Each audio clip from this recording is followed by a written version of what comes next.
વડોદરા શહેરના સમા કેનાલ પાસે આવેલી પોદાર વર્લ્ડ સ્કૂલના સંચાલકો એફઆરસીના નિયમથી વધુ ફી ઉઘરાવતા આજે વિફરેલા વાલીઓ શાળા ખાતે પહોંચ્યા હતા અને છેલ્લા 3 વર્ષથી જે વધારાની વસૂલી છે તે પરત કરવાની માંગણી કરી હતી।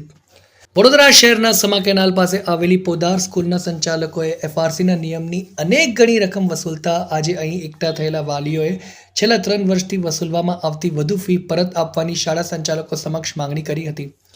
શાળા સંચાલકો અંગે વાલીઓએ જણાવ્યું કે શાળાના સંચાલકોએ નર્સરી, જુનિયર, કેજી અને સિનિયર કેજીમાં 33,000થી વસૂલેલી શકે છે કે તે જે સામે તેઓએ અનુક્રમે 43,100, 48,000 અને 51,360 જેટલી ફી વસૂલી છે, જે એફઆરસીના નિયમ કરતાં ઘણી ઊંચી છે। જેથી શાળા સંચાલકોએ જે વધારાના નાણાં વસૂલ્યા છે તે તાત્કાલિક વાલીઓને પરત આપી દેવામાં જોઈએ। આ અંગે વાલીઓએ જિલ્લા શિક્ષણ અધિકારીની કચેરીમાં પણ રજૂઆત કરી છે।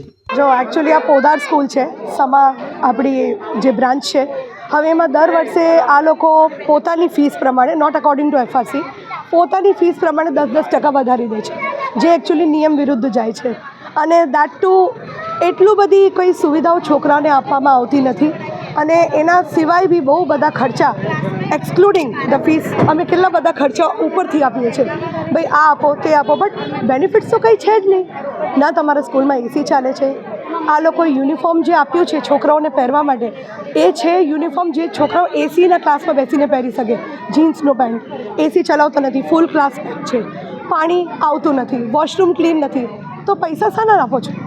યસ, ઓનલાઈન જ એકચ્યુઅલી ગયા વર્ષ સુધી ઓનલાઈન જ થતું હતું, ઓનલાઈન વર્ષથી જ એ લોકોએ ઓફલાઈન એક આપ્યું છે, ઓફલાઈન આપ્યું છે, ઓનલાઈન જેવો જ છે। આ લોકોએ ઓફલાઈન ભલે કર્યું છે આપણને કે ભાઈ અહીંયા પણ બુકિંગ સિસ્ટમ એ જ છે ઓર બુક્સ બી સ્પેશિયલાઇઝ ડિઝાઇન આ તમને કહું કરિક્યુલમ આના સ્કૂલ માટે જ છે, બિલકુલ અલગ। એવું બી નથી કે ભાઈ બીજા સ્કૂલ જોડે કોઈ મેચ સિલેબસ થતું હોય।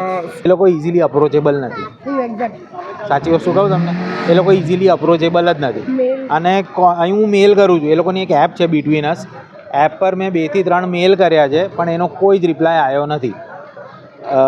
Two kind attention to principal અમે લોકોએ એમને બિટવીન અસ એપમાંથી મેસેજીસ કરીએ છીએ, મેલ કરીએ છીએ, પણ કોઈ રિપ્લાય આવતો નથી। એઝ પર એ લોકોના નોર્મ્સ પ્રમાણે એ લોકો દર વર્ષે 10% વધારો લાવે છે, રાઈટ, 10 થી 15% વધારો આવતો જ હોય છે એ લોકો, પણ એઝ પર ધ એફઆરસી એ લોકોએ હવે કન્સિડર કરવું જોઈએ અને એ રીતે ફીસ લેવી જોઈએ, પણ એ ક્યારથી એ લોકો ઇમ્પ્લિમેન્ટ કરે છે that they have to tech.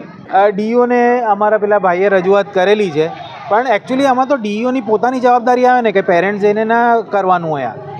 C ગવર્મેન્ટના અંડરમાં આવે છે, રાઈટ, પછી સ્કૂલ પોતાની મનમાની કરશે, ડીઓએ પોતે આ બાબતનું અટેન્શન લઈને ડીઓએ પોતે ચેકિંગ કરવાનું હોય, નહીં કે પેરેન્ટ્સ દરેક જગ્યાએ જાય। અત્યારે પોલીસ ડિપાર્ટમેન્ટ છે, કેમ છે એ કેમ પેટ્રોલિંગ કરતું હોય છે? કારણ કે એ લોકોની જવાબદારીમાં આવે, એમ ડીઓની બી જવાબદારીમાં આવે। ડીઓની એસી કેબિનમાં બેસવા માટે નથી બોલાયા ભાઈ।